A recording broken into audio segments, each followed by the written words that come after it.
नमस्कार दोस्तों, good morning. मेरी इस इतिहास की ऑनलाइन क्लास में आपका हार्दिक अभिनंदन, आपका स्वागत। चलिए शुरू करते हैं।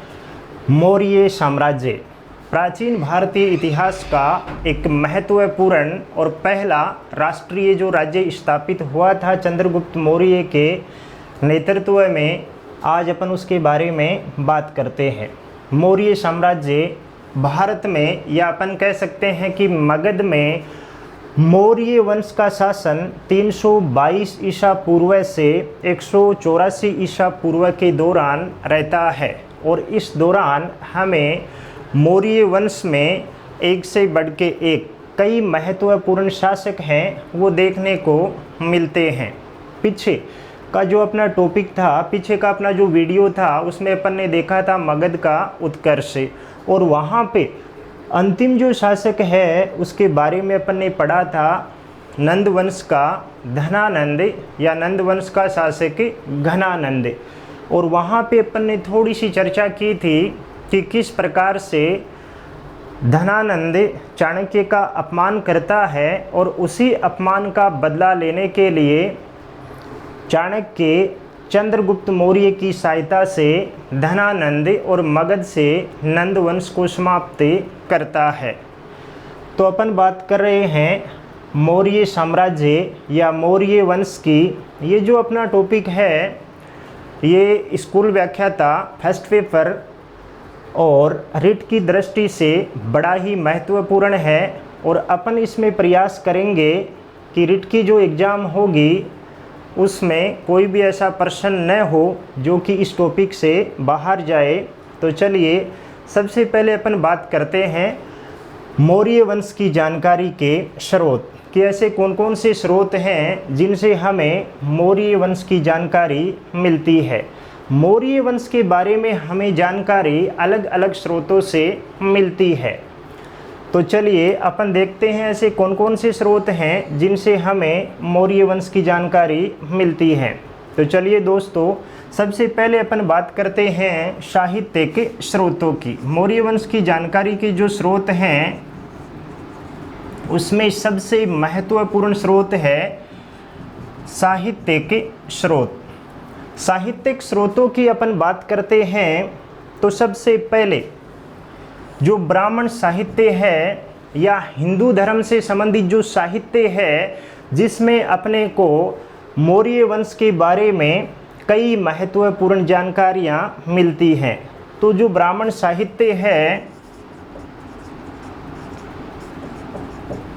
ब्राह्मण साहित्य है उसमें ऐसे कौन कौन से ग्रंथ हैं जिनसे हमें मौर्य वंश या मौर्य काल के बारे में जानकारी मिलती है। तो सबसे पहले प्रथम जो ग्रंथ है वो है कौटिल्य का अर्थशास्त्र। कौटिल्य जो कि मौर्य वंश के संस्थापक के चंद्रगुप्त मौर्य का गुरु और प्रधानमंत्री रहा था, उसने राजनीतिक व्यवस्था पे एक ग्रंथ लिखा था जो कि अर्थशास्त्र के नाम से, नाम अर्थशास्त्र है लेकिन यह ग्रंथ राजनीति विज्ञान और लोक प्रशासन से संबंधित है। इस ग्रंथ से हमें मौर्य काल के बारे में काफ़ी महत्वपूर्ण जानकारी मिलती है। तो सबसे पहला जो साहित्यिक स्रोत है वो होगा कौटिल्य का अर्थशास्त्र। दूसरा जो ग्रंथ है विशाखदत्त का मुद्रा राक्षस।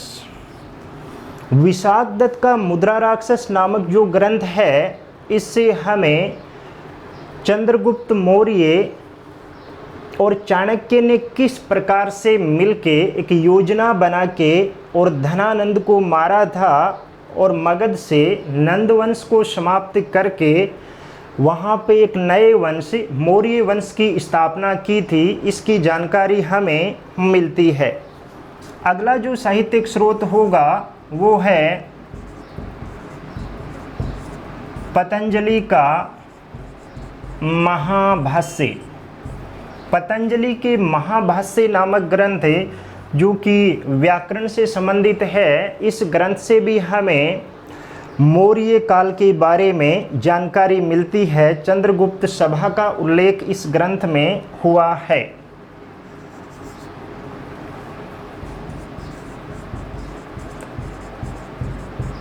पुराणों की अपन बात करते हैं तो विष्णु पुराण में भी हमें मौर्य वंश के बारे में जानकारी मिलती है।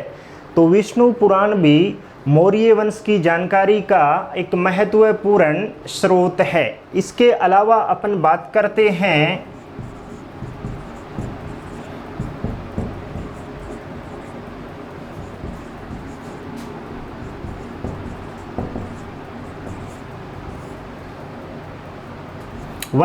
क्षेमेंद्र का ग्रंथ वृहत कथा मंजरी भी हमें मौर्य काल से संबंधित कई महत्वपूर्ण जानकारियां उपलब्ध करवाता है।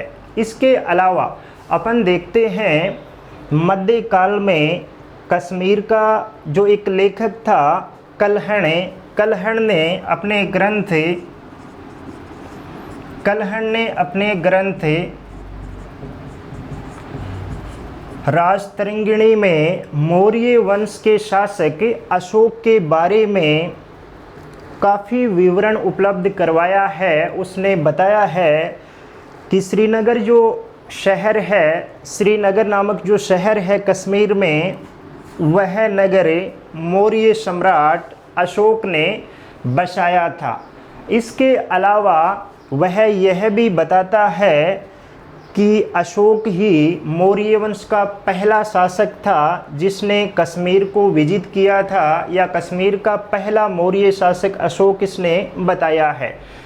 तो मौर्य वंश की जानकारी का प्रथम साहित्यिक जो स्रोत हैं उसमें प्रथम हो गया ब्राह्मण साहित्य। ब्राह्मण साहित्य में अपन बात करते हैं तो पहला कौटिल्य का अर्थशास्त्र, विशाखदत्त का मुद्रा राक्षस, पतंजलि का महाभाष्य, विष्णु पुराण, क्षेमेंद्र का वृहत कथा मंजरी और कल्हण की राजतरंगिणी। ये कुछ महत्वपूर्ण ग्रंथ हैं जिनसे हमें मौर्य वंश के बारे में जानकारी मिलती है।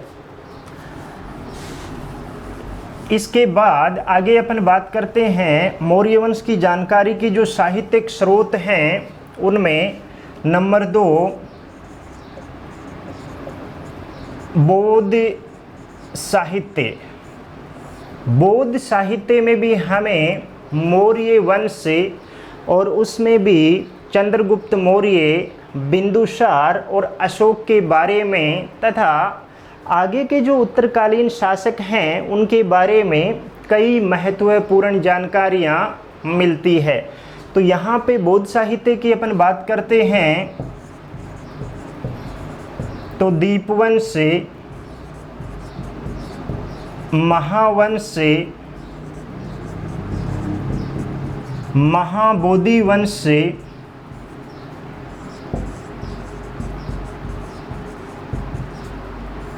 दीर्घ निकाय, ये 4 ऐसे ग्रंथ हैं जिनसे हमें मौर्य वंश के बारे में जानकारी मिलती है। तो बौद्ध साहित्य की अपन बात करते हैं तो ये 4 ग्रंथ हैं जो कि हमें मौर्य वंश के बारे में जानकारी उपलब्ध करवाते हैं। बौद्ध साहित्य और ब्राह्मण साहित्य के साथ साथ जैन साहित्य में भी हमें मौर्य वंश के बारे में जानकारी मिलती है।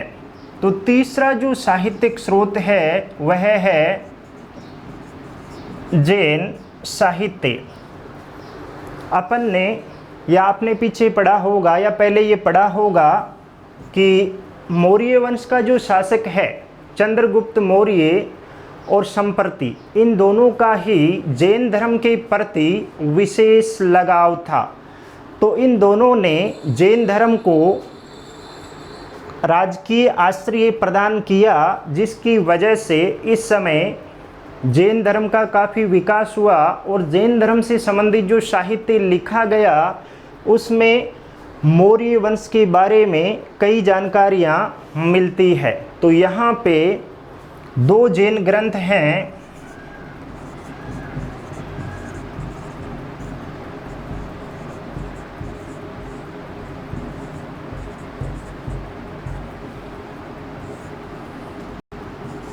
हेमचंद्र का परिशिष्ट पर्व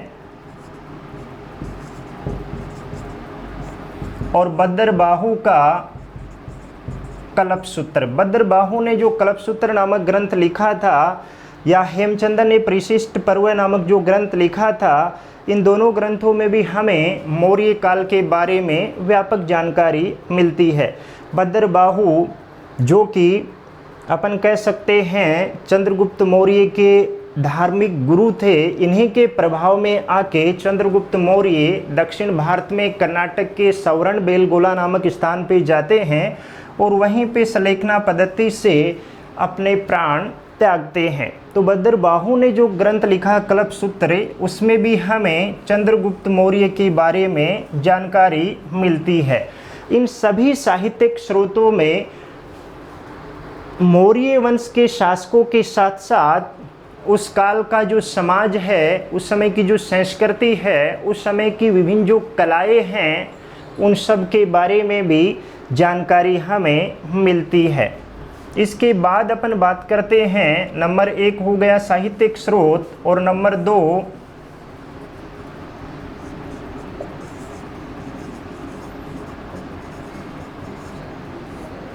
विदेशी यात्रियों का विवरण या विदेशी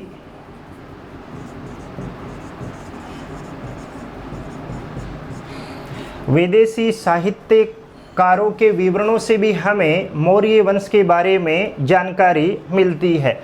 इनमें मुख्य रूप से अपन बात करते हैं तो यूनानी और जो रोमन साहित्यकार हैं, उन्होंने अपने विवरणों में हमें मौर्य वंश के बारे में कई महत्वपूर्ण जानकारियां उपलब्ध करवाई है। तो यहाँ पे विदेशी यात्रियों की अपन बात करते हैं तो इनमें स्ट्रेबो, जस्टिन, प्लूटार्क,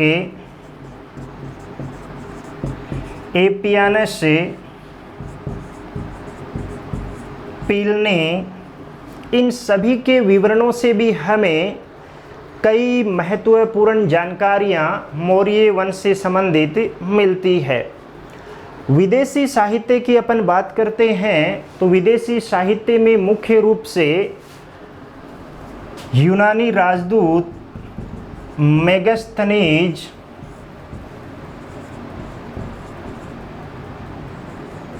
की जो पुस्तक है इंडिका, वह सबसे महत्वपूर्ण ग्रंथ माना जाता है मौर्य वंश की जानकारी से संबंधित। लेकिन विडंबना की बात यह है कि मेगास्थनीज ने जो इंडिका लिखी थी वह मूल रूप से उपलब्ध नहीं है। बाद में जो इंडिका लिखी गई उसमें इन सभी राइटरों के जो उद्धरण हैं, इन सभी राइटरों की जो रचनाएं हैं, उनमें से जो बातें मेगास्थनीज ने बताई थी या मेगास्थनीज ने अपने इंडिका में लिखी थी, उनका विवरण इन्होंने अपने रचनाओं में दिया है और उन्हीं के आधार पर ये इंडिका लिखी गई थी। तो इन सब से संबंधित कुछ प्रश्न बनते हैं, उनके बारे में आगे अपन बात करेंगे। यहाँ से सीधा प्रश्न नहीं आता है एक मेगास्थनीज को छोड़ के, यहाँ से इनके जो कथन हैं, कथनों से संबंधित प्रश्न हैं, वो पूछे जाते हैं। इसके बाद अपन बात करते हैं मौर्य वंश की जानकारी का तीसरा जो स्रोत है वो है पुरातात्विक स्रोत, यानी मौर्य काल के पुराने जो अवशेष हैं जिनसे हमें मौर्य वंश के बारे में या मौर्य साम्राज्य के बारे में जानकारी मिलती है।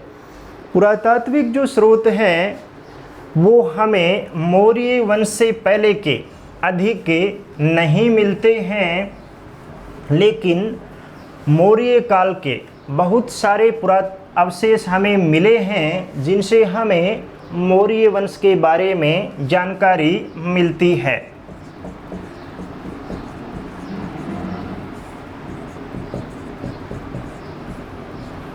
पुरातात्विक स्रोतों की अपन बात करते हैं तो पुराने भवनों के जो अवशेष हैं, सिक्के हैं, मूर्तियां हैं, अभिलेख हैं, गुफाओं में जो लेख हैं, स्तंभों पे लिखे गए जो लेख हैं, या उस समय के मृद भांड हैं, या अन्य धातुओं से बनी हुई जो सामग्री है, उन सब से हमें उस काल के बारे में जानकारी मिलती है।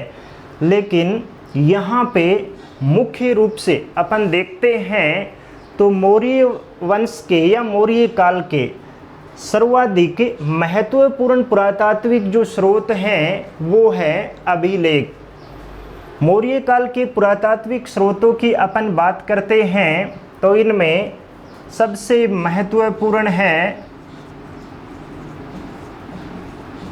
अभिलेख।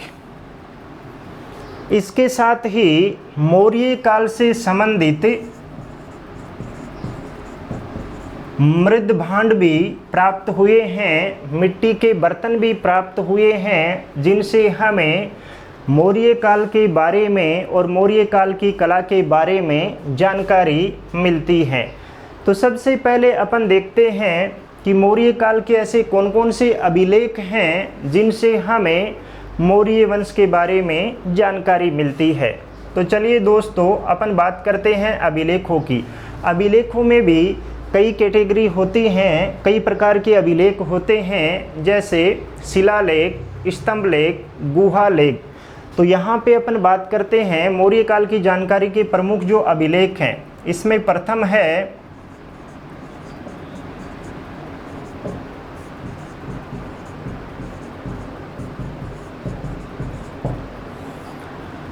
सहोग्रा ताम्रपत्र लेख। सहोग्रा ताम्रपत्र लेख है, यह उत्तर प्रदेश से मिला है। दूसरा अपन बात करते हैं महास्थान ताम्रपत्र लेख। ये दोनों जो ताम्रपत्र लेख हैं, ये दोनों ही मौर्य काल के माने जाते हैं, क्योंकि इनमें मौर्य काल में प्रचलित कोंकणी मुद्रा का उल्लेख हुआ है। इसके साथ ही मौर्य काल में प्रचलित लिपि का प्रयोग भी इनमें हुआ है। इन दोनों के आधार पे इन्हें मौर्य काल और मौर्य काल में भी चंद्रगुप्त मौर्य से संबंधित माना जाता है। ये उत्तर प्रदेश से मिला है और ये बांग्लादेश के बोगरा ज़िले से। इन दोनों से हमें अकाल के समय अनाज का किस प्रकार से वितरण किया जाता था, उससे पहले अनाज का किस प्रकार से भंडारण किया जाता था, इसकी जानकारी मिलती है।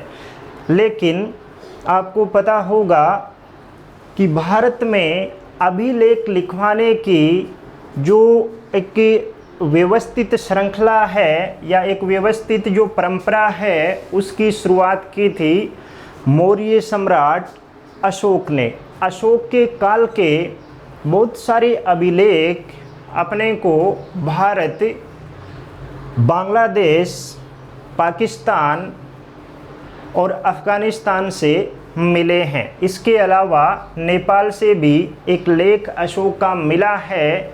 तो सबसे महत्वपूर्ण है मौर्य वंश की जानकारी के स्रोतों में अशोक के अभिलेख। अशोक के अभिलेख,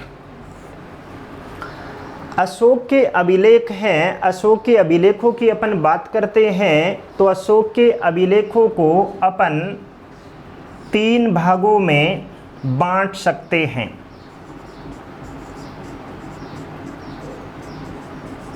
शिलालेख, स्तंभ लेख और तीसरा गुहा लेख। अशोक के जो अभिलेख हैं, इनसे संबंधित प्रश्न एग्जाम में कई बार पूछे जाते हैं। मौर्य वंश में सर्वाधिक जो प्रश्न आते हैं या सर्वाधिक जो प्रश्न पूछे जाते हैं इसी टॉपिक से पूछे जाते हैं। तो अशोक के जो अभिलेख हैं उन्हें 3 पार्टों में अपन विभाजित कर सकते हैं। 3 पार्टों में अपन विभाजित करते हैं। सबसे पहले शिलालेख, शिलालेख भी फिर आगे अपन इनके बारे में पढ़ेंगे। एक लघु शिलालेख और एक मुख्य शिलालेख। स्तंभलेख भी 2 प्रकार के मिले हैं, एक मुख्य स्तंभलेख और दूसरा लघु स्तंभलेख। इसके अलावा मौर्य काल की कुछ गुफाएं भी हमें मिली हैं, जिसमें हमें मौर्य काल के बारे में जानकारी मिलती है। इन गुफाओं से कुछ अभिलेख मिले हैं, वे अभिलेख हमें मौर्य वंश के बारे में जानकारी उपलब्ध करवाते हैं। तो यहाँ पे आपको सर्वाधिक ध्यान देना है, मौर्य काल में सर्वाधिक टफ अगर कोई पार्ट है तो वह है अशोक के अभिलेख। अशोक के अभिलेख, इनको थोड़ा सा आपको समझना है।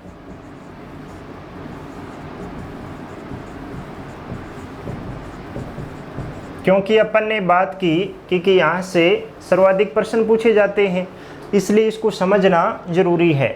अशोक के अभिलेखों से संबंधित एक अलग से स्पेशल वीडियो अपन आगे बनाएंगे, लेकिन यहाँ पे थोड़ा सा देखते हैं अशोक के अभिलेख। सबसे पहले अपन ने बात की शिलालेख। तो अशोक के जो शिलालेख हैं, शिलालेखों की संख्या 14 है और ये हमें 8 स्थानों से मिले हैं। शिलालेखों की संख्या कितनी है? 14, और कितने स्थानों से मिले हैं? 8 स्थान। जैसे अपन देख रहे हैं कि ये शिलालेख है, इस शिलालेख में या ये जो शिला है इस पे 14 बातें या अशोक ने अपने 14 आदेश अंकित करवा दिए। जैसे 1, 2, 3, 4, 5, 6 और 14। फिर यही सेम जो बातें हैं वो उसने 8 अलग अलग स्थानों पे लिखवाई हैं। यानी अपन अभी वर्तमान में देखते हैं कि एक पेज पे अपन ने कुछ लिख लिया और फिर उसकी जेरोक्स फोटोकॉपी, अपन बोलते हैं फोटोकॉपी करवा ली, तो ये मानो कि ये क्या है? फोटोकॉपी है। थोड़ा सा इसमें अंतर है कि कुछ जो अंतिम इसके लेख हैं उनमें थोड़ा बहुत फर्क है, या कुछ में कम है कुछ में ज़्यादा है, लेकिन अधिकतम जो संख्या है वो 14 है। इसलिए अशोक की जो शिलालेख हैं, मुख्य शिलालेख, उनकी संख्या कितनी मानी जाती है? 14 मानी जाती है। ये जो 14 शिलालेख हैं, ये 6 तो भारत से मिले हैं और 2 पाकिस्तान से मिले हैं।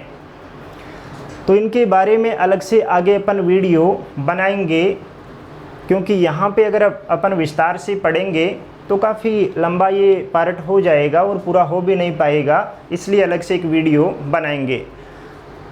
इसके बाद अपन बात करते हैं अशोक के मुख्य जो शिलालेख हैं 14, इनके अलावा कुछ लघु शिलालेख भी मिले हैं और वर्तमान में भी शोध चल रहा है।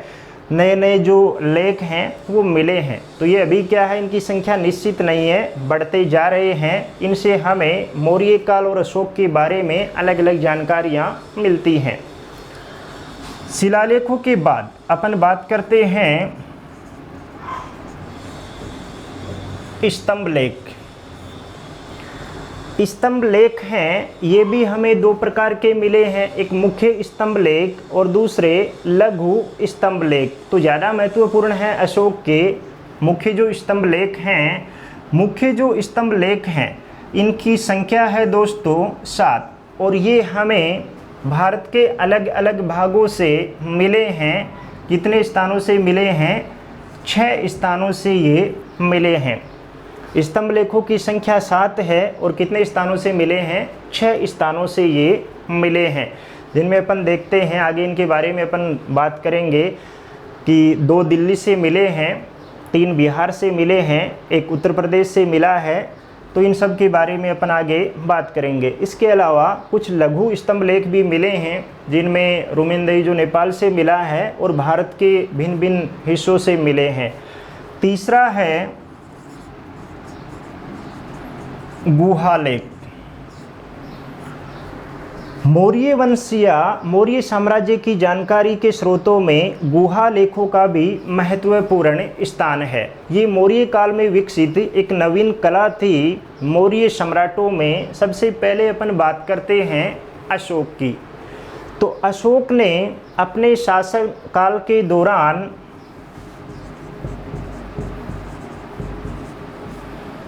बाराबार की जो पहाड़ियाँ हैं उनको कटवा के और वहाँ पे कुछ गुफाओं का निर्माण करवाया था। ऐसा माना जाता है कि अशोक ने यहाँ पे 4 गुफाएं बनवाई थी।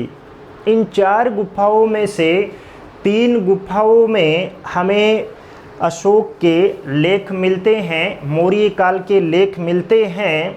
ये 4 गुफाएं अशोक ने बनाई थी। ये आजीविक संप्रदाय को दान में उसने दी थी। आजीविक संप्रदाय के जो साधु सन्यासी हैं उनको रहने के लिए दी थी। ये जानकारी हमें इन गुफाओं से मिलती है। इन गुफाओं में जो लेख मिले हैं उनसे हमें जानकारी मिलती है।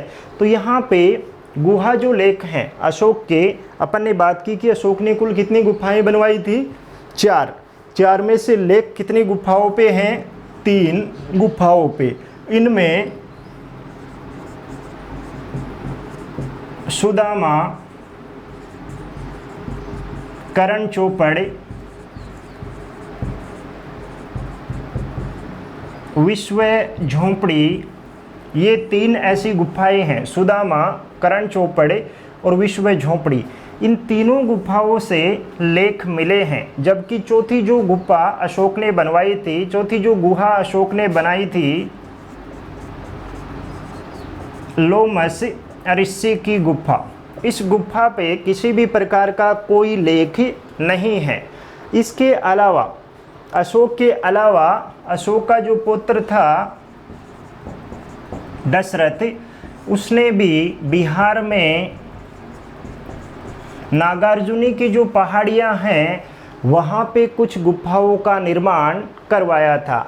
तो उनसे भी हमें मौर्य वंश के बारे में जानकारी मिलती है। तो ये है मौर्य वंश की जानकारी के महत्वपूर्ण स्रोत या ऐसे स्रोत जिनसे हमें मौर्य वंश के बारे में जानकारी मिलती है। आशा करता हूँ कि आपको ये टॉपिक है वो आसानी से समझ में आया होगा और एग्ज़ाम में अगर इस टॉपिक से संबंधित प्रश्न आते हैं तो गलत नहीं होंगे। आगे अपन एक वीडियो ऐसा बनाएंगे जिसमें मौर्य काल से संबंधित जितने भी जो प्रश्न बनते हैं उन सभी को अपन हल करेंगे। धन्यवाद।